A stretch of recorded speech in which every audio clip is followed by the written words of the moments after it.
Video मुझे किसी ने भेजी और कई वकीलों के भी मुझे फोन आए कि देखना ये कुछ 83 के बारे में कोई वकील साहब हैं वो जिनका वकालतनामा अभी तक फाइल पे नहीं है, वो कोई सलाह दे रहे हैं। तो आपका इसके बारे में क्या, आपके केस के बारे में कोई सलाह दे रहे हैं तो आपका क्या कहना है? दोस्तों, मैं आपको बताना चाहता हूं कि हमारा जो भारतवर्ष है, हमारा जो देश है, हमारा देश संविधान से चलता है, कॉन्स्टिट्यूशन ऑफ इंडिया से चलता है। और हमारे देश के अंदर हर चीज को करने का एक तरीका, एक कानून कॉन्स्टिट्यूशन ऑफ इंडिया में बना दिया गया है। अब कुछ लोग जो एक साल से लोगों को गुमराह कर रहे थे, देश की जनता को गुमराह कर रहे थे, देश से बाहर लोग, जो दुनिया में जितने भी लोग बसते हैं, चाहे वो भारत से बाहर हैं चाहे वो भारत में, उन सबको लोग एक साल से गुमराह कर रहे थे। लीगल एक्सपर्ट के नाम पर, लीगल भाषा के नाम पर और लीगल की डेफिनेशन के नाम पर वो लोग गुमराह कर रहे थे। और अब भी वो लोग इतना होने के बावजूद, जब चारों तरफ से उनको जो है चारों तरफ से समझाया जा रहा है, चारों तरफ से इंसानियत के नाते भी और वैसे भी चारों तरफ से उनको बताया जा रहा है कि भाई उनके बारे में सब कुछ समझा जा रहा है, उसके बाद भी लोग मान नहीं रहे हैं। अब मेरे सामने सवाल यह है कि क्या सचिन, नेत्रपाल और सीमा के खिलाफ भारत में कोई प्रक्रिया की जा सकती है? और वो सेक्शन 83 के अकॉर्डिंग वो शत्रु है, शत्रु देश का है, वो नहीं की जा सकती, ऐसा लोगों को कह के गुमराह किया जा रहा है और लोगों को कानूनी जो डेफिनेशन है उससे वंचित किया जा रहा है। मैं आपको बता दूं कि कानून हमारा क्या कहता है और क्या ऐसा हो सकता है। देखिए, हमारा भारत संविधान से चलता है और संविधान जो हमारा भारत है वो संविधान से चलता है। संविधान की का आर्टिकल, भारतीय कॉन्स्टिट्यूशन, भारतीय संविधान का आर्टिकल 21 क्या कहता है, ये मैं आपको पढ़ के बता देता हूं। आर्टिकल 21 कहता है, the protection of life and personal liberty, no person shall be deprived of his life or personal liberty of his life or personal liberty except according to procedure and established by law. The fundamental right is available to every person, citizen and foreign alike.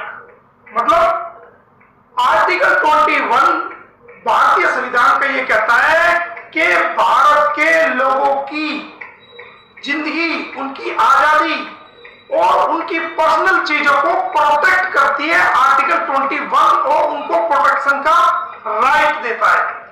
इसके अलावा जो foreigners हैं, जो विदेशी लोग हैं, उनको भी आर्टिकल 21 में लाइफ एंड लिबर्टी का और पर्सनल चीजों के हक अधिकार का पूरा अधिकार आर्टिकल 21 में दिया हुआ है। जितने भी सुनने वाले लोग हैं, जितने भी श्रोता हैं, जितने भी देखने वाले लोग हैं या मुझे सुनने वाले लोग हैं, वो अपने गूगल पे आर्टिकल 21 को लिखें और उसको पढ़ सकते हैं कि क्या विदेशियों को भी ऐसा राइट है। हाँ, विदेशियों को भी अपने हक अधिकार का, लाइफ एंड लिबर्टी का, पर्सनल चीजों के प्रोटेक्ट करने का आर्टिकल 21 में राइट दिया हुआ है। अब बात आती है कि भाई क्या कहती है कि भाई सचिन के खिलाफ, नेत्रपाल के खिलाफ और सीमा के खिलाफ सीपीसी में कोई मुकदमा नहीं बनता और ये नहीं चलेगा। अरे भाई,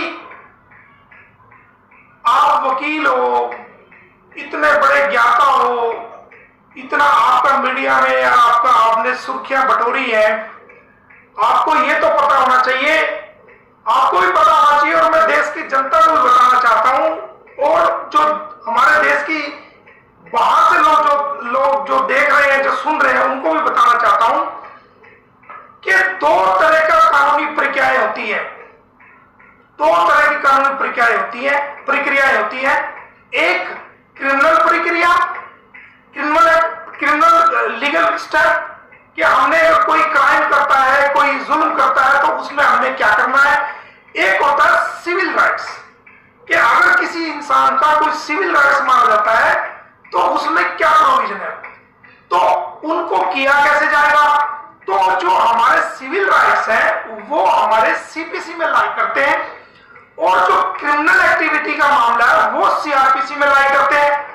अब हमारे काबिल दोस्त वकील साहब को इतना भी नहीं मालूम कि 156(3) वो सीपीसी में नहीं आती।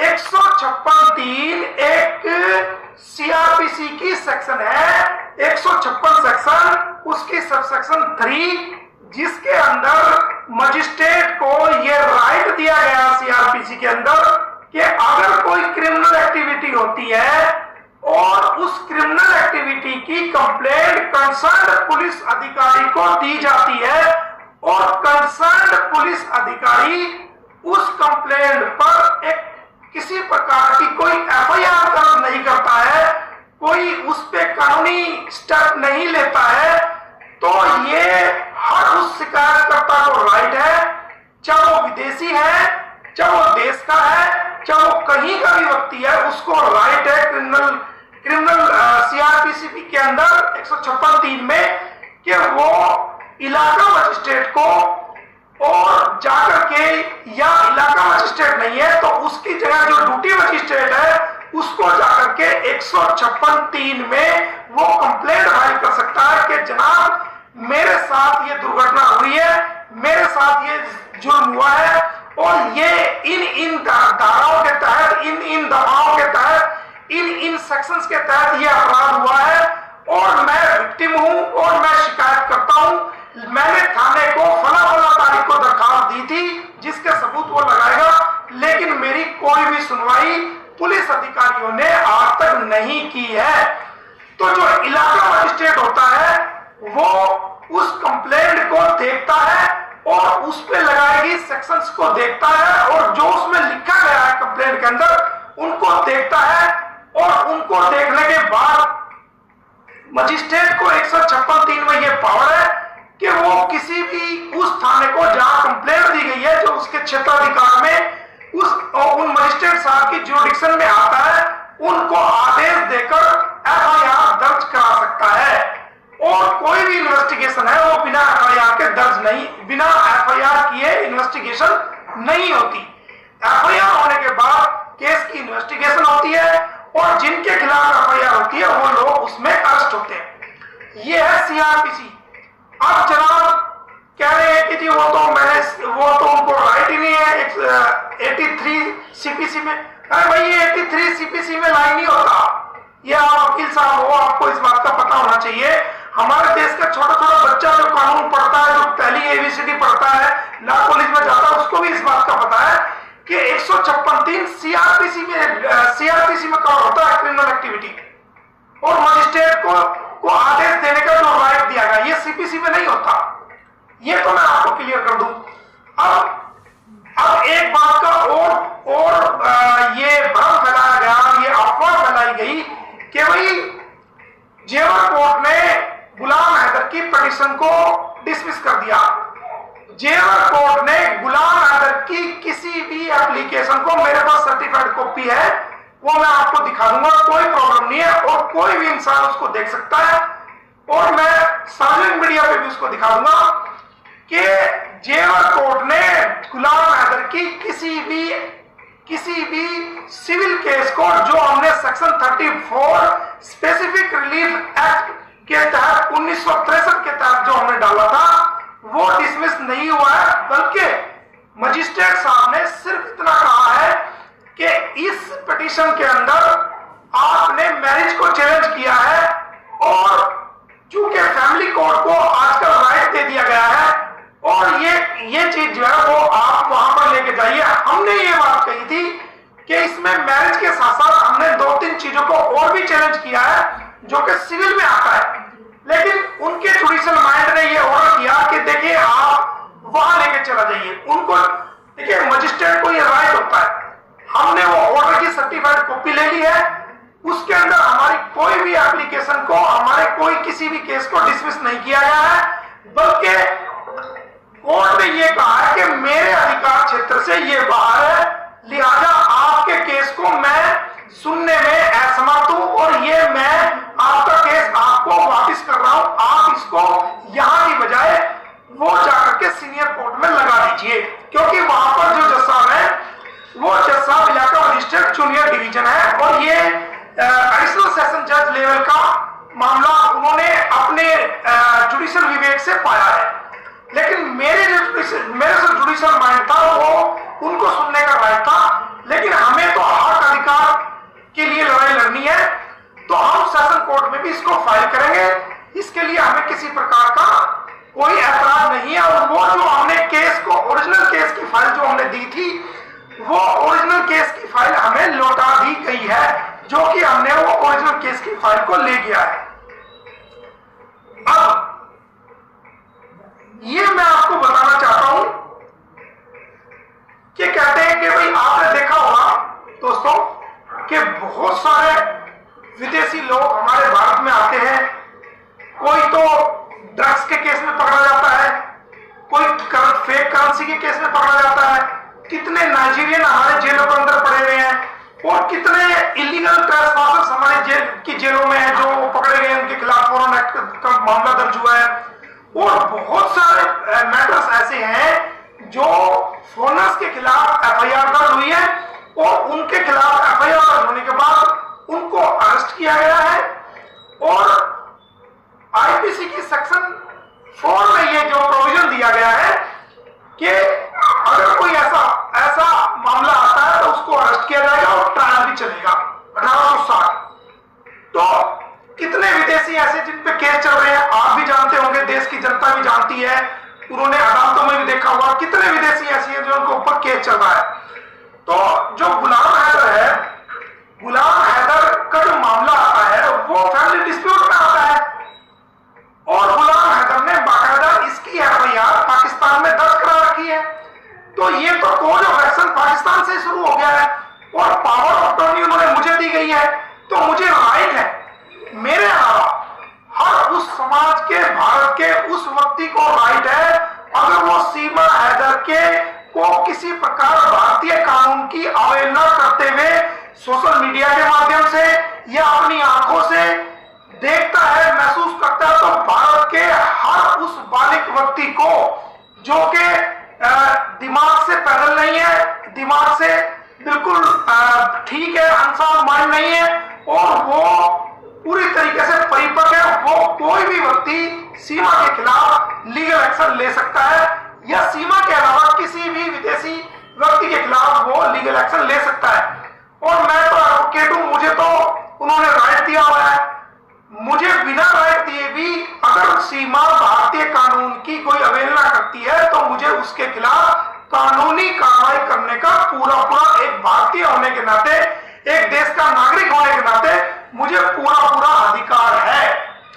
अब सवाल आता है कि इनके खिलाफ कार्रवाई नहीं हो सकती। ये सीमा हैदर तो खुद के खिलाफ एक एफआईआर दर्ज हुई है रघुपुरा थाने के अंदर, जो कि जांच चल रही है और मैंने उत्तर प्रदेश सरकार को, कमिश्नर ऑफ पुलिस को लिखा है कि आप जल्द से जल्द जांच को पूरा करिए ताकि जल्दी से जल्दी इस सीमा के खिलाफ चार्जशीट होने के बाद चार्ज लगवाया जा सके और इसको गवाहियां दिला करके फटाफट इसको जेल की सजा कराई जा सके। वो मैंने लेटर दिया, आप सबने वो देखा होगा। उसके अलावा अब ये कहते हैं जो इनकी मैरिज हुई है और जो ये फर्जी मैरिज ये कहते हैं, जो इन्होंने सेल्फ डिक्लेयर की है मीडिया के अंदर, सोशल मीडिया के अंदर, प्रिंट मीडिया के अंदर, हमने उसको चैलेंज किया है और बहुत जल्दी इस मामले में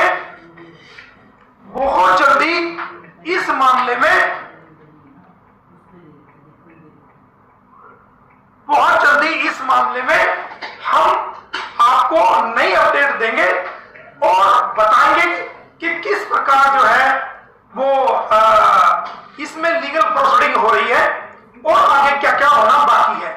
और रहा सवाल बच्चों का, तो बच्चों के भी ज्यादातर रास्ता साफ होता जा रहा है और जैसे जैसे हमारी कानूनी प्रक्रिया पूरी हो जाएगी तो हम इस मामले में भी लीगल स्टेप लेंगे। तो मेरी देशवासियों से अपील है, किसी के पहले बहुत आप गुमराह हो चुके हैं कानूनी प्रक्रिया के नाम पर, कानूनी लीगल जो डेफिनेशंस है, जो कानून की परिभाषा है, उसके नाम पर आप काफी गुमराह हो चुके हैं। अब आपको गुमराह होने की जरूरत नहीं है। और मैं खुद ही एक सवाल आपसे करता हूं कि अगर सीमा, नेत्रपाल और सचिन के खिलाफ कोई कार्रवाई ना बनती तो ऑनरेबल कोर्ट आर्गुमेंट सुनने के बाद एसएचओ चेवर को नोटिस जारी क्यों करता? कानून में प्रोविजन है तभी तो किया है, और हमने सीआरपीसी के अंदर जो है ये चीज कही है। अब बात आती है, कुछ बात सामने आई है, कहा जा रहा है कि जनाब कि भाई हरासमेंट किया जा रहा है। और देखिए, हरासमेंट कोई हो रहा है तो होए, हमें उस बात से क्या फर्क पड़ रहा है। हरासमेंट तो सबसे बड़ी हरासमेंट एक उस पिता की है जिस पिता ने 18 लाख रुपए का एक मकान 2 साल पहले सीमा हैदर को लेके दिया, जिसमें वो रह रही थी। उसी 18 लाख के मकान को 2 साल होने के बाद आनंद फानन में 12 लाख रुपए का बेच के वो यहां पर इलीगल तरीके से भारत में एंट्री कर गई, 12 लाख रुपए का बेच के। और वो जो गया था सऊदी अरब के अंदर, वो अपने बच्चों के अच्छे भविष्य के लिए, अच्छा उनको कमाई हो ताकि वो अच्छी एजुकेशन ले सके, अच्छा लालन पोषण उनका हो सके, और सीमा ने उनको खुद भेजा था, जैसा कि गुलाम हैदर ने बताया। तो वहां से वो लगातार पैसे उनको भेज रहा था, जो कि सीमा हैदर उनसे वो पैसे ले रही थी। वो पैसे भी ले रही थी, साथ साथ जो है वो मकान को भी 12 लाख का बेच के आ गई। तो एक ऐसा पिता है, एक ऐसा मजबूर इंसान, हम इस बात पे नहीं जानना चाहते कि वो पाकिस्तान का है, कहां का है। वो चाहे अफगानिस्तान का होता है, वो नेपाल का होता है, या ऑस्ट्रेलिया का होता है, वो इंसान कहीं का भी होता, एक पिता है, एक मजबूर पिता है। और वो ऐसा पिता है जिसने भारतीयों को हाथ जोड़ करके पुकारा है, हम भारतीयों को पुकारा है, हमारे भारत की मां को पुकारा है, हमारे भारत की बहनों को पुकारा है, हमारे भारत की बेटियों को पुकारा है, हमारे भारत की मां को पुकार करके ये रोज वो वीडियो में कहता है कि मैं रिक्वेस्ट करता हूं भारत की माओ से, भारत की बेटियों से, भारत की बहनों से कि वो मुझे इंसाफ दिलाए। और वो भारत के लोगों से बार बार हाथ जोड़ के रिक्वेस्ट करता है। तो जो इंसान भारतीय लोगों से हाथ जोड़ के रिक्वेस्ट करेगा, तो हर भारतीय, चाहे वो गरीब है, चाहे वो अमीर है, चाहे वो पढ़ा लिखा है, चाहे वो वकील है, चाहे आम इंसान है, वो हर इंसान उस मजबूर बाप की, उस मजबूर पिता की जरूर मदद करेगा। तो मेरा कहने का तात्पर्य यह है कि हरासमेंट किसका हुआ? हरासमेंट तो उस बाप का हो रहा है ना, जिसके बच्चे आपने जो है उससे जुदा कर दिए, जिसका घर आपने बेच दिया, जिसकी पूरी हंसती खेलती फैमिली को आपने बिगाड़ दिया। तो हरासमेंट तो वो हो रहा है। आप कहां के हरासमेंट हो रहे हैं? आप तो डेली वीडियो बना के रोज नाचते हैं, रोज उस पर डांस करते हैं, रोज जो है उस डांस करने से रोज आपको बड़ी मोटी कमाई हो रही है, तो आप हरास कर रहे हैं, रोज आप हंस रहे हैं, रोज आप जो है डांस कर रहे हैं। तो इसमें हरासमेंट तो कहीं नहीं दिखी। कानूनी कार्रवाई तो आपके खिलाफ होगी, चाहे हरासमेंट हो, चाहे जो मर्जी हो। फिर कहते हैं जी थ्रेट्स दी जा रही है। अरे भाई, थ्रेट्स अगर देनी होती, किसने थ्रेट्स दी है? थ्रेट्स कौन देगा? एक वकील का काम है कानूनी कार्रवाई करना, और वो हम कर रहे हैं। किसी भी भारतीय ने आज तक सीमा हैदर को और सचिन को और नेत्रपाल को कोई थ्रेट्स किसी प्रकार की नहीं दी है। और ये तो वो वाला काम है कि खिसियानी बिल्ली खंबा नोचे, जब कुछ ना मिला तो थ्रेट्स दे रहे हैं जी। हरासमेंट के काम आपने क्यों किए जो आप हरासमेंट हो रहे हो? उसके अलावा कहते हैं जी उनकी जान को खतरा है। तो सीमा, नेत्रपाल और सचिन की जान को खतरा है, तो वो आपसे ही खतरा है, ना हमसे खतरा है, ना गुलाम हैदर से खतरा है, और ना भारत के किसी भी व्यक्ति से सीमा को किसी प्रकार का खतरा है। हाँ, सामाजिक विरोध उसका किया जा सकता है, सामाजिक विरोध उसका किया भी जा रहा है और आगे भी किया जाएगा, वो अलग बात है। और लीगल कार्रवाई की जा रही है, अब भी की जा रही है, वो आगे भी की जाएगी, वो अलग बात है। लेकिन अगर उसको किसी प्रकार का नुकसान होता है, किसी प्रकार का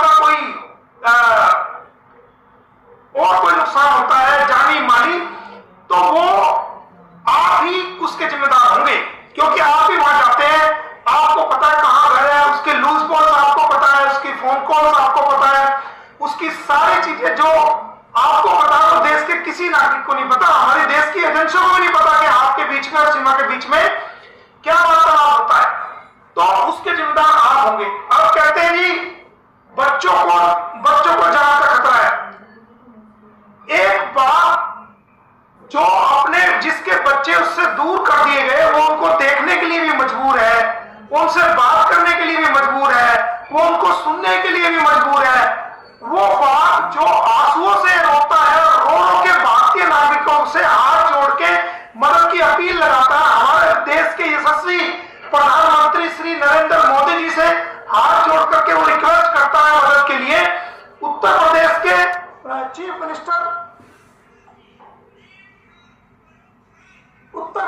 चीफ मिनिस्टर योगी आदित्यनाथ जी से वो लगातार जो है वो रिक्वेस्ट करता है, वो मदद मांगता है।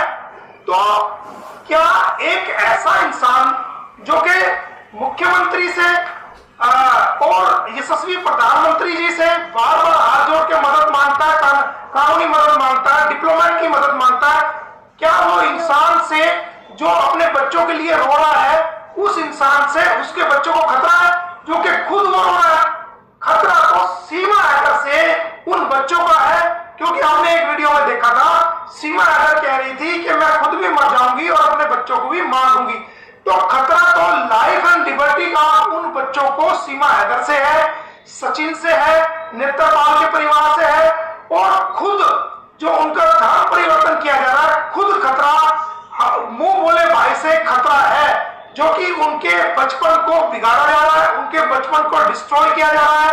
और उनको तो पता ही नहीं क्या हिंदू, क्या मुसलमान, क्या सिख, क्या ईसाई, क्या धर्म, क्या इस्लाम धर्म, क्या हिंदू धर्म, क्या सिख धर्म, क्या मजहब। उनको आप जो है उसके धर्म चेंज कर रहे हो, आप धर्म परिवर्तन कर रहे हो, तो ये जुर्म तो आप कर रहे हो।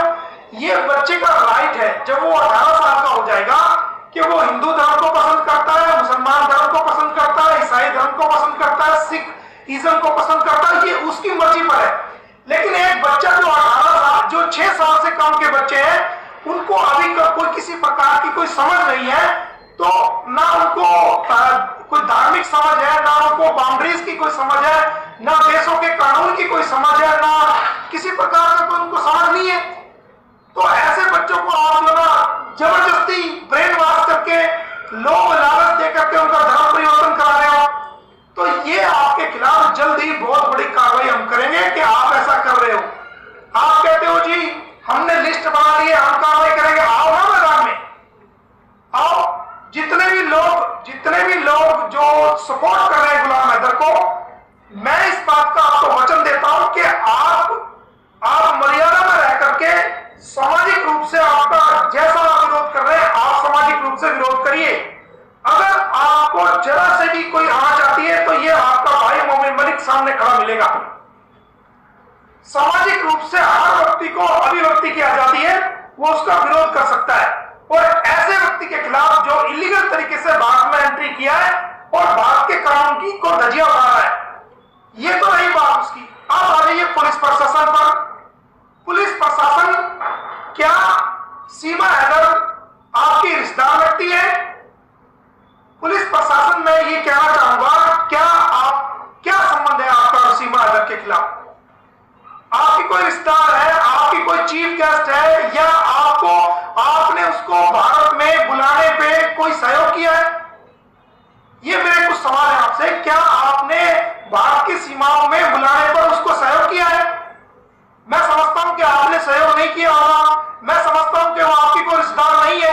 तो जब वो आपकी रिश्तेदार नहीं है और आपने उसको भारत में गलत एक्टिविटी करने पर कोई सहयोग नहीं किया, अगर आप सच्चे हैं तो आपके को कंप्लेंट दी जा चुकी है, आप क्यों एफआईआर दर्ज नहीं कर रहे हैं? क्यों कानूनी कार्रवाई करके उसको जेल में नहीं डाल रहे? आपको ये राइट है, सारी सेक्शन आपको लिख के दी हुई है। और अगर ये भी